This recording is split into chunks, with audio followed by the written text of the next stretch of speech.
नमस्कार, न्यूज 18 राजस्थान पर आप सभी का स्वागत है। मैं हूं आपके साथ हेमंत कुमार। चलिए खबरों की शुरुआत इस वक्त की सबसे बड़ी खबर के साथ। सतीश पूनिया के बयान को लेकर विधानसभा में हंगामा देखने को मिला है। सत्ता पक्ष के विधायकों ने हंगामा किया है।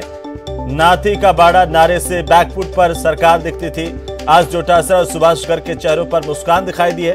मंत्री ममता भूपेश ने शुरू से ही इस पूरे मामले को लेकर के दबाव बनाया। सरकार के मंत्री और विधायक तख्तियां लहराते रहे।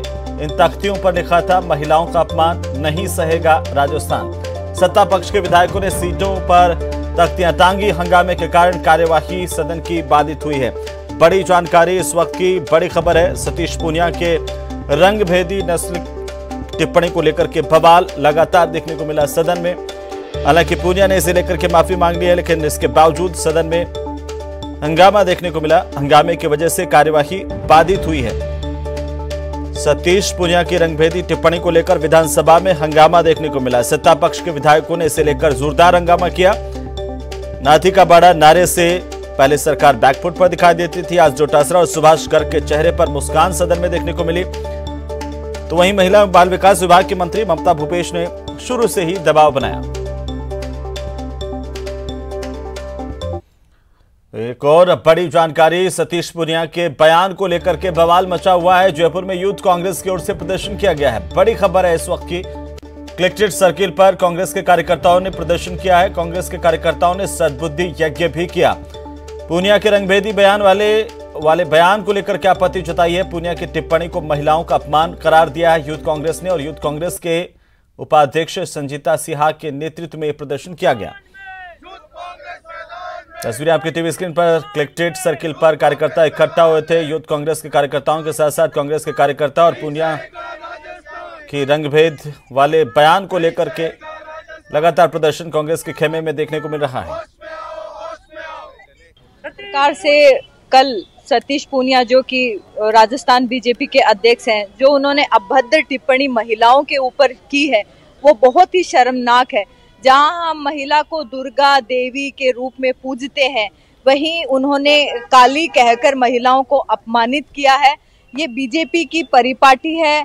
यहाँ यूपी हर राज्य में देखें तो बीजेपी के नेता महिलाओं पर हमलावर रहते हैं। वहीं प्रियंका गांधी जी ने एक मुहिम चला रखी है, लड़की हूँ लड़ सकती है, और कांग्रेस पार्टी ने समय समय पर महिलाओं को सशक्त बनाने का काम किया है। वहीं बीजेपी के नेताओं ने हमेशा महिलाओं पर अभद्र टिप्पणी और भी कई तरह के कार्य करने का काम किया, जो कि आपने यूपी और उन्नाव की कई घटनाओं से आपको उनके रीति नीति और चरित्र समझ में आ गया होगा। तो हमारा ये प्रदर्शन और आंदोलन ये हमने सतीश पूनिया जी की सद्बुद्धि दे भगवान उनको इसलिए किया है। और हालांकि बीजेपी के नेताओं की ये रीति और नीति बन गई है महिलाओं का अपमान करने की। हालांकि बीजेपी के प्रदेशाध्यक्ष सतीश पूनिया ने रंगभेदी टिप्पणी पर माफी मांग ली है। पूनिया ने कहा है कि कल राज्य का बजट पेश हुआ और उस बजट पर पार्टी का पक्ष रख रहा था। पक्ष रखते रखते अचानक कुछ शब्द निकले। सामान्य तौर पर वो ऐसे शब्दों का इस्तेमाल नहीं करते हैं, लेकिन फिर भी उन शब्दों से किसी को ठेस लगी हो तो वे क्षमा प्रार्थी हैं। कल राज्य का बजट पेश हुआ और उस बजट पर मैं पार्टी का पक्ष रख रहा था, और पक्ष रखते रखते अनायास मुझमें कुछ शब्द निकले। हो सकता है उन शब्दों से किसी को बुरा लगा हो, भावनाएं आहत हुई हो। सामान्य तौर पर मैं ऐसे शब्दों का इस्तेमाल नहीं करता। फिर भी यदि मेरे उन शब्दों से किसी को ठेस लगी हो, भावनाएं आहत हुई हो, तो मैं विनम्रता से क्षमा प्रार्थी हूं। धन्यवाद। लीपापोती वाला बजट है और ऐसा लग रहा है कि किसी दुल्हन को ब्यूटी पार्लर में ले जाके उसको अच्छे से उसका श्रृंगार करके पेश कर दिया गया हो।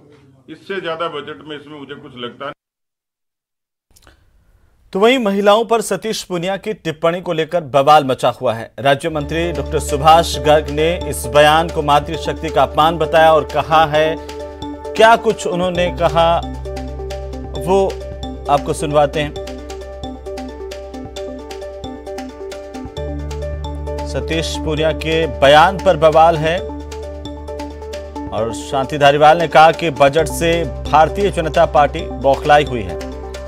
पूनिया ने बजट पर रंगभेदी टिप्पणी की थी, हालांकि इस पर उन्होंने माफी मांगी है। तो बिल ही नहीं आएगा लाखों घरों का। तो इतनी इसके अंदर शानदार बजट से विपक्ष जो है खींच रहा है। उनको असल में देखा जाए तो मैं समझता हूँ कि उनको जलन हो रही है इस बात की कि ये बजट हम क्यों नहीं, हमारे जब हमारा शासन था तो हम क्यों नहीं दे पाए। तो सोच की बात है, कार्यकुशलता की बात है, जनता से जुड़ाव की बात है कि जनता चाहती क्या है। उस तरीके का बजट जो है मुख्यमंत्री जी ने दिया है। निश्चित तौर पर जो है वो लैपटॉप अब आज तो वो कहते हैं कि साहब हमने जो है वो मोबाइल आईफोन लौटा देंगे। अभी तक जितने भी दिए हैं 3 साल में कांग्रेस की सरकार ने वो भी तो लौटा दो यार। लैपटॉप दिया था वो भी लौटा दो, दूसरी बात और भी चीज़ें जो दी थी वो भी लौटा दो। कुछ तुक नहीं है, कुछ सूझता नहीं है। जब आदमी जो है असमंजस में रहता है तो कुछ नज़र नहीं आता तो ऊट पटांग बयान देते हैं कि काली औरत तो और ऐसी ओढ़नी पहना की है, इस तरीके के बयान देते हैं। तो वहीं बीजेपी ने आईफोन लौटाने का फैसला किया है। बीजेपी विधायकों ने भी बुधवार दोपहर को आईफोन 13 लिया था और लेकिन शाम को इन मोबाइल को लौटाने का निर्णय किया गया। भारतीय जनता पार्टी के प्रदेशाध्यक्ष सतीश पूनिया ने कहा है कि नेता प्रतिपक्ष गुलाब चंद कटारिया और उपनेता प्रतिपक्ष राजेंद्र राठौड़ के साथ ही अन्य विधायकों से चर्चा करने के बाद यह निर्णय किया गया है कि बीजेपी के विधायक प्रदेश सरकार पर पड़ने वाले वित्तीय भार को देखते हुए आईफोन वापस करेंगे।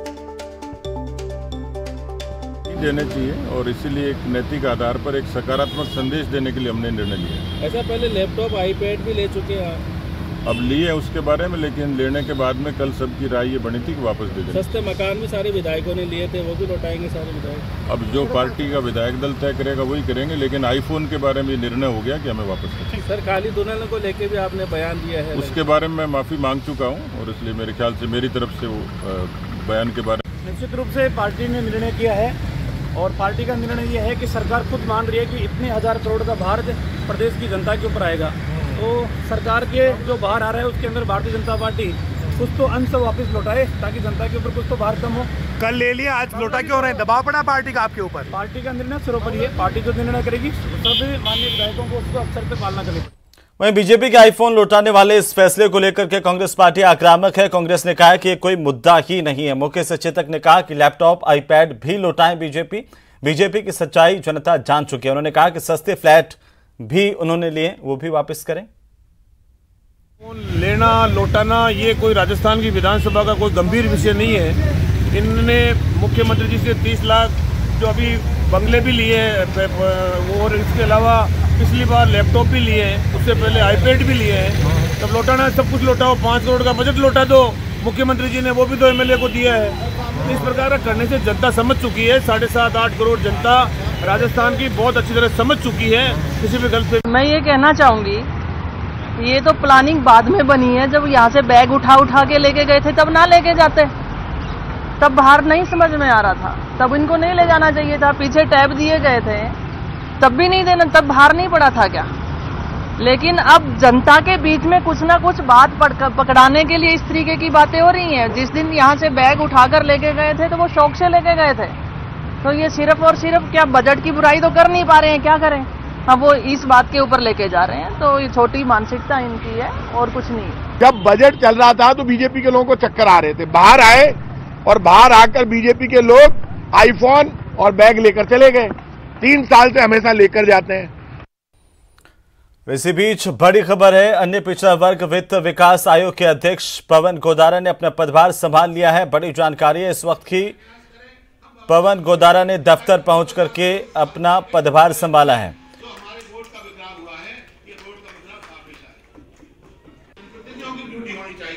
कि हम सूरत में जाकर वहाँ उनके बीच में इसमें सहयोग करें, हम उद्घाटन करें, हम शिलान्यास करें, हम बाबा साहब की मूर्ति लगाएं, ताकि उन लोगों के साथ देश साल ताके और एक पुणे जो हमारे वोट का विग्रह हुआ है, ये वोट का विग्रह वापस। वहीं प्रदेश की सरकार ने कृषि सेक्टर में ड्रोन के इस्तेमाल को बढ़ावा देने का ऐलान किया है। इसे लेकर के सरकार ड्रोन भी खरीदेगी। न्यूज़ 18 से एक्सक्लूसिव बातचीत में कृषि मंत्री ने कहा कि कृषि बजट से खेती किसानी में एक नए युग की शुरुआत होगी। इसके साथ ही उन्होंने कहा कि अन्नदाताओं की स्थिति भी सुधरेगी। पहला प्रदेश का बजट राजस्थान में जारी हुआ है। मुख्यमंत्री अशोक गहलोत जो जादूगर कहे जाते थे वो अब बाजीगर भी बन गए, क्योंकि उन्होंने बाजी मारी है कृषि बजट पेश कर, पहला प्रदेश का कृषि बजट पेश करके। हमारे साथ कृषि मंत्री लालचंद कटारिया हैं जो दिए हैं। कई नवाचार हुए हैं, जैसे ड्रोन है, आधुनिक तकनीकी का मामला है। प्रधानमंत्री जी भी ड्रोन की बात करते हैं, मुख्यमंत्री जी हमारे टिड्डी का जब मामला था, जब से हमने ड्रोन का उपयोग किया, उन्होंने खुद ने देखा कि इसकी किसानों को आवश्यकता है, मैन पावर की कमी है वैसे खेती किसानी में, तो उन्होंने 1000 ड्रोन 40 करोड़ की लागत के लगभग वो देने की कल उन्होंने घोषणा करी है। और मैं मान के चलता हूँ कि उसका लाभ राजस्थान किसानों में मिला। GSS को मजबूत करने की बात की है, हर ग्राम पंचायत में GSS खुलेगा तो निश्चित तौर पर किसानों को खाद बीज अनुदानित जो भी चीज़ें हैं किसान खेती काश्तकारी की वो वहाँ पे उपलब्ध होगी। किसान बहुत लंबे समय से बिजली कनेक्शनों की पेंडेंसी को पूरा करने की मांग कर रहे थे इस बजट में, और उन्होंने इस बजट को एक मिशन के रूप में 11 मिशन तय किए हैं। ये मिशन किस तरीके से कृषि और के विकास को आगे बढ़ाएंगे? मैं यही कहना चाह रहा हूँ, ये तो कहने की तो इतनी बातें हैं कि अपन घंटे 2 घंटे भी चर्चा करें।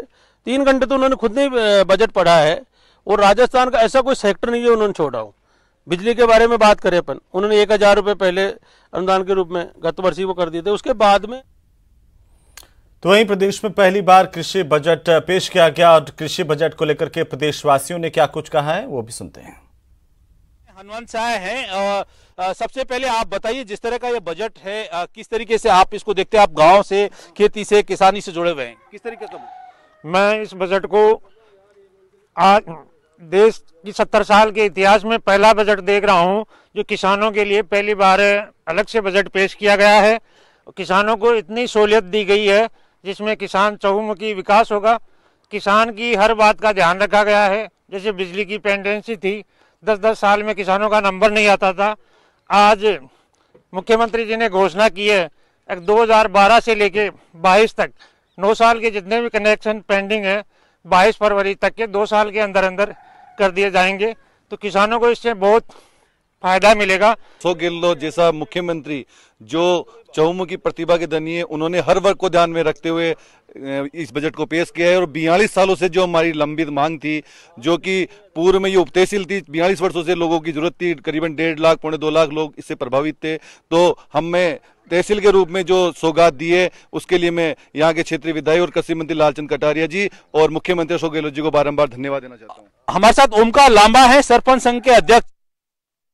और इसी बीच जोधपुर से बड़ी खबर मिल रही है। आपको बता दें कि यहां पर सिरफिरे आशिक की करतूत सामने आई है, जहां पर इस सिरफिरे आशिक ने अपनी प्रेमिका के बच्चों को अगवा किया। हालांकि पुलिस ने बच्चों को दस्तयाब कर लिया है, पुलिस ने अपहरणकर्ता को भी पकड़ लिया है। बड़ी खबर इस वक्त की, 22 साल का अपहरणकर्ता बताया जा रहा है, और इस पर आरोप है कि अपनी प्रेमिका के बच्चों को इसने अगवा किया। हालांकि जैसे ही जानकारी पुलिस को मिली, पुलिस ने त्वरित कार्रवाई की है और अपहृत किए गए बच्चों को दस्तयाब किया है।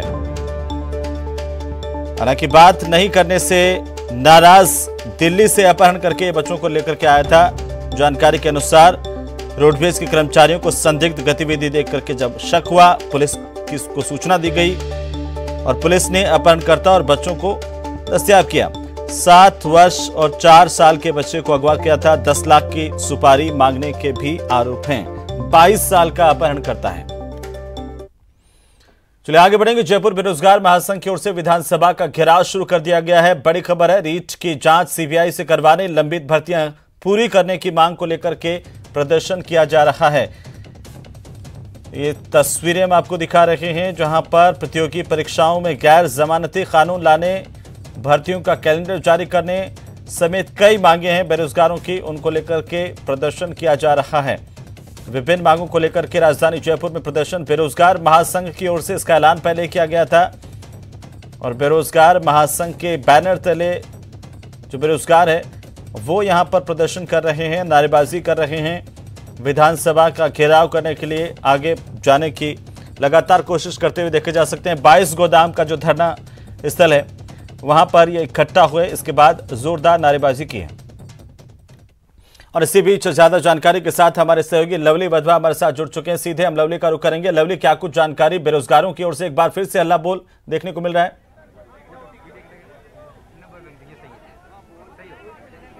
देखिए बिल्कुल ये राजधानी जयपुर के अंदर पूरे राज्य भर का बेरोजगार जो है अलग अलग भर्तियों को पूरी करवाने की मांग और जो भर्तियों में जो गड़बड़ी हुई है उसकी सीबीआई जांच की मांग को लेकर के यहाँ पर पहुंचा हुआ है और बड़ी तादाद में यहाँ पर जो अभ्यर्थी हैं वो यहाँ पर आए हुए हैं और अभ्यर्थियों की डिमांड है कि जो है मांग समय पर पूरी की जाए और सीबीआई जांच की मांग जो है वो भी पूरी की जाए। हमारे साथ में बेरोजगार इनके नेता जो हैं उपेंद्र यादव हैं।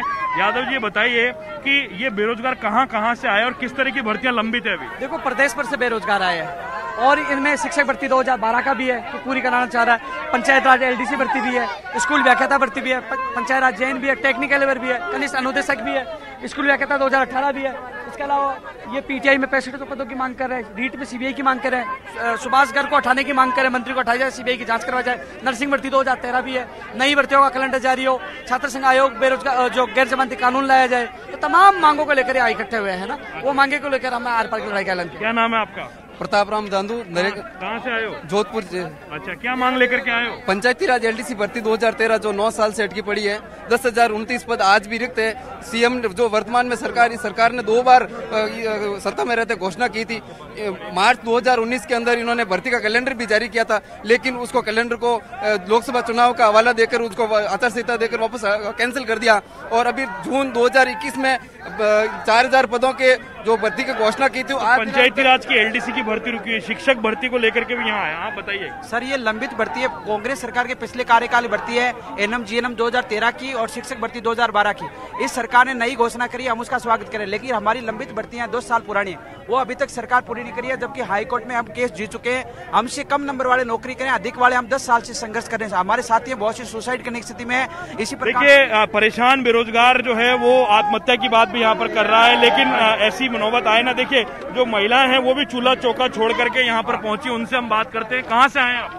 सर, मैं जयपुर से ही हूँ। अच्छा, क्या मांग लेकर के आए? हमारा भर्ती का कैलेंडर 2013 का अभी तक जारी नहीं किया जा रहा है। अधिकारी हमको हर बार आश्वासन पे आश्वासन। अच्छा, आप कहाँ से आए हो? सर, मैं जयपुर जिले से हूँ और 2013 से संघर्ष कर रही हूँ। आज तक हमारी भर्ती एक लिस्ट निकाली तो उसमें 8,000 लोग लग गए। उसके बाद इन्होंने भर्ती को रोक दिया। 10, 20, 30 का कैलेंडर और 2 बार कैलेंडर भी जारी हो गया। उसको मिठाई भी खा ली, ट्वीट भी कर दिया और आरती डोगरा जी ने भी, और उसको कैंसिल कर दिया। और आज 24 जून 2021 को इन्होंने 3 चरणों में भर्ती को करने के लिए कहा था, लेकिन एक चरण भी पूरा नहीं किया। आप कहाँ से आए हो? सर, मैं गोवर्धन से आई हूँ। मैं आपके सामने हाथ जोड़ती हूँ, हमारी मांगे पूरी करो, बस इतना ही कहती हूँ मैं। चलो, आप कहाँ से आए हो भैया? चूरू से आए। शिक्षक भर्ती 2012। सरकार से क्या कहना चाहते हो? शिक्षक भर्ती 2012 में अधिक अंक वाले याचिकाकर्ताओं को सुप्रीम कोर्ट में शपथ पत्र दे पक्ष में 2012 वालों के पक्ष में सरकार। आपने तमाम इन बेरोजगार भाइयों को बहनों को सुना, इन लोगों की मांग को सुना और ये लोग याद दिला रहे हैं सरकार को कि आपने ट्वीट किया, आपने कागज में ऐलान किया, आपने अखबारों में वाहवाही बटोरी, लेकिन वो भर्तियां आज भी अधूरी है। अब इन भर्तियों को पूरा करने की मांग को लेकर के बेरोजगार जो है 22 गोदाम चौराहे पर एकत्रित हुआ है और यहां से विधानसभा कूच का कार्यक्रम बताया जा रहा है। प्रशासन की ओर से उन्हें यहीं रुकने के लिए कहा गया है। यहाँ पर बड़ी तादाद में पुलिस का जाब्ता, चारों तरफ से बैरिकेडिंग की गई है। लेकिन बड़ी बात यह है कि ये बेरोजगार आए दिन जयपुर में आता, लेकिन सरकार तक इनकी मांग जो है वो किसी माध्यम से पहुंचे, इसकी कोशिश में लोग जुटे हुए हैं और मांग इन तक पहुंचेगी तो शायद इनकी बेरोजगारी जो है वो दूर हो सके, क्योंकि भर्तियां बहुत लंबे समय से पेंडिंग है और जिन भर्तियों के एग्जाम हो गए उनमें कई भर्तियों में सामने गड़बड़ियां भी आई है, उसमें सीबीआई जांच की मांग की जा रही है। ये तरह तरह के जगह जगह से आए हुए लोग हैं। आप कहाँ से आए? मैं डूंगरपुर से आया हूँ, 700 किलोमीटर दूर से। क्या मांग लेकर के आए? एलडीसी भर्ती, कनिष्ठ लिपिक भर्ती 2013 को पूरी करवाने के लिए आया हूँ और पिछले 15 सालों से संघर्षरत हूँ। जब से नरेगा प्रारंभ हुई उस समय से मैं संविदा पे नौकरी कर रहा हूँ। 15 साल से संघर्ष कर रहा है। आप कहाँ से आए? मैं उदयपुर से आया हूँ और मैं एलडीसी भर्ती 2013 की मांग के लिए आया हूँ और मेरे से ज्यादा पुराना कोई नरेगा भी नहीं चालू है, तब से हूँ मैं संविदा में 2005 से हूँ। अच्छा, आप कहाँ से आए हो? अलवर जिले से। अच्छा, तो आपने देखा कि अलग अलग जिलों के लोग जो हैं वो यहाँ पर आए हैं। चारों तरफ आपको नजर आ रहे हैं अलग अलग भर्तियों की मांग को लेकर के तमाम बेरोजगार जो है वो यहाँ पर एकत्रित हैं और अपनी अपनी मांगों को उठाते हुए लोग नजर आ रहे हैं। नारेबाजी भी ये लोग कर रहे हैं। ये सरकार को याद दिला रहे हैं कि सरकार हमारी बात को सुनो, हमारी अरदास। बिल्कुल लवली, चलिए बहुत बहुत शुक्रिया तमाम जानकारी के लिए। लगातार अपडेट है मैं आपसे लेते रहेंगे। फिलहाल हंगामे के बाद एक बार फिर से सदन की कार्यवाही शुरू हुई है। विधानसभा में स्थगन प्रस्तावों को लेकर के चर्चा शुरू हुई है और इससे पहले गौर से पढ़े 168 प्रश्न और चारों बजटीय भाषण 350 पृष्ठ के मैंने पढ़े। मैं इन 8 संसदीय लोकतंत्र के सबसे इंपॉर्टेंट डॉक्यूमेंट, पवित्र दस्तावेज के लिए कह सकता हूं, मुझे 2 शब्दों में कोई कहे कि इन महान दस्तावेजों की सैंक्टिटी को लेकर, पवित्रता को लेकर वादे करके भूलना, यह गुनाह जो सबसे ज्यादा हुआ है तो गहलोत साहब की सदारत में चलने वाली सरकार में हुआ। अब कल तो मुख्यमंत्री जी बहुत खुश थे, वसुंधरा जी आ गए इसलिए आप चुप हो गए, हम पर कह रहे थे, मुस्कुरा भी रहे थे। पर वसुंधरा जी जब नहीं होती तो नाराज भी बहुत होते हैं। 15 फरवरी को हम रीट की चीट को लेकर राजस्थान के नौजवानों की आवाज बने हुए थे, रिप्लाई में आए नहीं। मुख्यमंत्री जी का रिप्लाई मैंने जाकर यूट्यूब पर देखा, किसको जवाब दूं, क्यों जवाब दूं, क्या जवाब दूं, प्रतिपक्ष तो गायब है। अध्यक्ष महोदय, मैंने भी सोचा कि मैं भी सदन में कहूं, क्यों सुनूं, किसके लिए सुनूं, क्योंकि बातें तो वही कॉपी पेस्ट भाषण की है। मैं जिम्मेवारी से मैंने राज्यपाल अभिभाषण के प्रत्युत्तर में मुख्यमंत्री जी बोले अब तक सिरोही से आने वाले माननीय सदस्य 5 घंटे 22 मिनट, और 3 बजटों के प्रत्युत्तर में बोले 4 घंटे 3 मिनट, और ये सारे कंटेंट मिला लो 70% कॉपी पेस्ट भाषण मुख्यमंत्री जी का। मैं सुनता तो क्या सुनता, जिस तरह कई बार पुराने रिकॉर्ड प्लेयर नहीं सभापति महोदय, पुराने रिकॉर्ड में सुई अपने आप अटक जाती है, वहीं घूमने लग जाती है। अब इन 7 भाषणों में अगर मैं करूं, पहली बात तो उन्होंने हमेशा कहा कि कांग्रेस ने देश को आजाद कराया और संविधान निर्माण किया, पंडित नेहरू, इंदिरा गांधी, राजीव गांधी, बेन सिंह जी ने कुर्बानी दी। अरे किसने मना किया, कौन इत्तेफाक नहीं रखता, क्यों बार बार सदन का समय जाया करते हो आप एक ही बात बोलकर।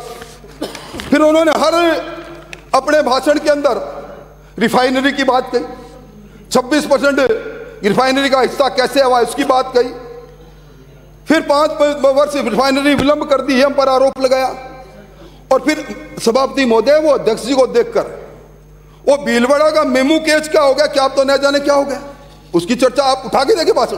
मैं आपको प्रूव कर दूंगा। अरे एक जयपुर में हमेशा इस बार भी कह दिया, जयपुर का मेट्रो फेज 2 इसकी तो डीपीआर बना ही डालूंगा, वहां तक वो डीपीआर कौन से पीआर में चलेगी मुझे मालूम नहीं। और एक बांसवाड़ा डूंगरपुर रेलवे ट्रैक की चर्चा कर दी, और एक 13 जिलों की ईआरसीपी की वो घोषणा जो प्रधानमंत्री जी ने कही। मैं दोनों सभाओं में था, मैंने प्रधानमंत्री जी को, मेरे दिलो दिमाग ने खूब याद किया कि प्रधानमंत्री जी ने कब घोषणा की थी कि हम इस ईआरसीपी परियोजना का राष्ट्रीय परियोजना घोषित करेंगे, अगर है तो सदन के नेता जवाब दे तो मुझे बताएं। मतलब एक ही बात को, और फिर 25 सांसद दे दिए, एहसान कर दिया, तोता रटन बात एक ही। और उसके बाद में लोकतंत्र फिर खतरे में है, संविधान खतरे में है, संवैधानिक संस्थाओं का बेजा इस्तेमाल हो रहा, ईडी, सीबीआई, इनकम टैक्स। और फिर जब कभी बात आई हमें पैसा केंद्र सरकार देती है, केंद्र सरकार में हमारा हिस्सा एहसान नहीं है, फाइनेंस कमीशन 14वें और 15वें फाइनेंस कमीशन के कारण से मिलता है। और फिर कभी बात कही सब जगह बाई के बाद प्रतिपक्ष ने, आप तो बड़े भावुक हो, आप आंकड़ों की क्यों चिंता करते हो? ये आंकड़ों का जवाब तो मुझे और मेरे साथियों को इसकी चिंता करनी चाहिए, क्योंकि प्रतिपक्ष नेता के आंकड़ों का जवाब नहीं। मैं एक ही निवेदन करना चाहता हूं, 19 महीने बचे हैं, किसने आपका हाथ पकड़ा है मेमू केस कोच नहीं बनाओ? हाँ, अब क्या आपने एक कमाल जरूर कर दिया, ईआरसीपी का आपने इस बार एक कॉरपोरेशन बोर्ड जरूर बना डाला, ईआरसीपी कॉरपोरेशन बजट पैरा 140 में। अब देखते हैं क्या कमाल करते हो। सभापति महोदय, मैंने पहले जो बात कही, मैं 23 जनवरी 2019 बड़ी जिम्मेवारी से सदन के नेता के द्वारा कहे गए भाषण को पढ़ना चाहता हूं। उन्होंने कहा नेशनलाइज बैंक, शेड्यूल बैंक,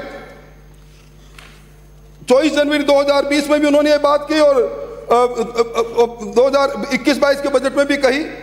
23 जनवरी 2019 को क्या कहते हैं सिरोही से आने वाले माननीय सदस्य? नेशनलाइज बैंक, शेड्यूल बैंक के क्षेत्रीय ग्रामीण बैंक के जो कृषि ऋण एनपीए है मैंने घोषणा कर रखी थी कि डिफॉल्टर है, उसके बारे में हमने घोषणा की थी कि उनके 2 लाख तक के कर्ज माफ होंगे। इसको लेकर हमने बातचीत शुरू कर दी 23 जनवरी को, कह रहे हैं 2019 को। और जिस प्रकार उद्यमियों के, व्यापारियों के वन टाइम सेटलमेंट होते हैं ओटीएस, उसी रूप में ओटीएस के माध्यम से हम सेटलमेंट करेंगे। इसके लिए किसानों को 2 लाख तक का कर्जा माफ हो सके।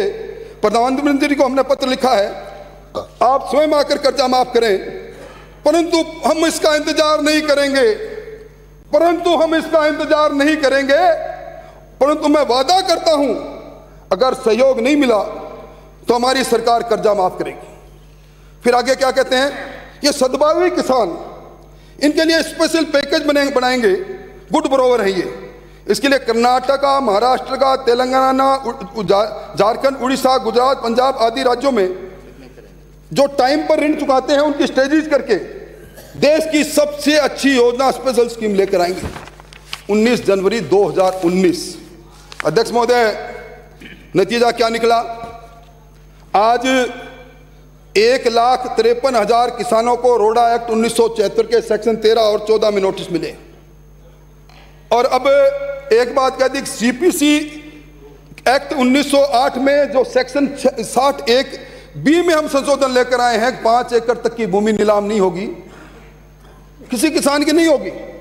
मैं जिम्मेवारी से कह सकता हूं कि ये अगर सीपीसी का संशोधन लागू भी हो गया तो आप तो वकील रहे हैं, ये सिविल प्रोसीजर कोड में है संशोधन, मामला सिविल कोर्ट में जाएगा, जज तब देखेगा कि ये 5 एकड़ की जमीन है, इसमें तू नीलाम नहीं कर सकता। आप जब तक रोडा एक्ट 1974 में संशोधन नहीं करोगे और सहकारी अधिनियम 2009 में संशोधन नहीं करोगे, इन दोनों के अंदर आपने सिविल राइट दे रखे हैं, सिविल कोर्ट के राइट्स दे रखे हैं, जमीन नीलाम करने से कोई बचा नहीं पाएगा। और ये 30 नवंबर 2018 के 12 लाख किसान, इन पर 5,600 से ज्यादा लोन है। 2 लाख रुपए लोन लिया था, ब्याज चक्रवर्ती ब्याज आज 7-7.5 लाख हो गई।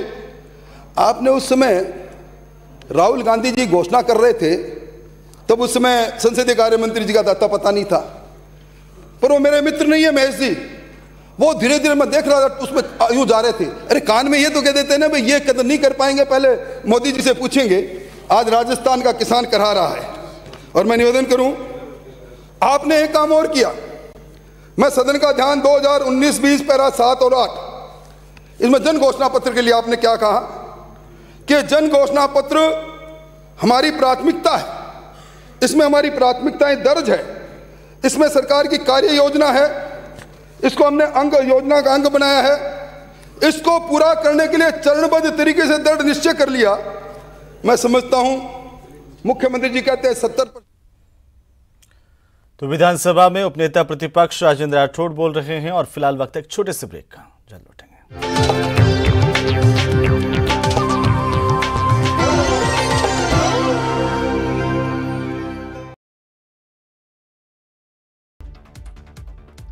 जम्मू कश्मीर के बारामूला और